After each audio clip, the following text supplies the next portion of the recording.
To better understand how upper cervical care works, you really got to understand all the players involved in the system, your body parts and how your body functions. We've got the top two bones at the top of your spine, the atlas and the axis. Your nerve system flows through those top two bones.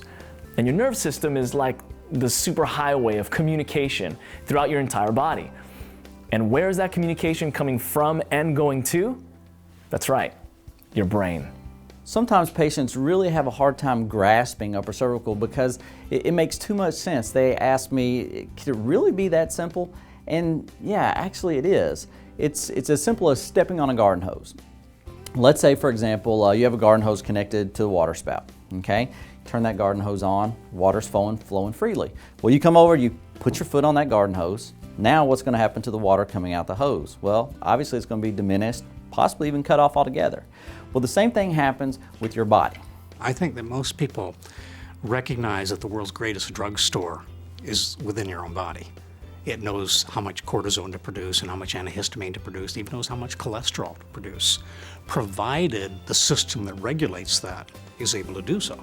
You have to deal with that life power and respect it and work with it. Don't fight with it. Let it have its way.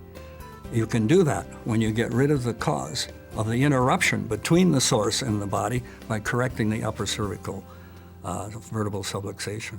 So if the brain can't communicate with some part of the body, it's going to get sick. But if the brain can communicate with all parts of the body, we stay well. That's the simplicity of it. That's the simplicity of it.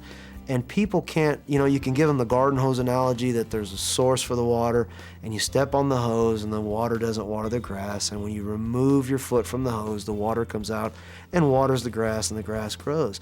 And it's too simple for them. It's just too simple. There's got to be something more to that. We've got to spray something on the grass. We've got to add something to the ground to make it grow.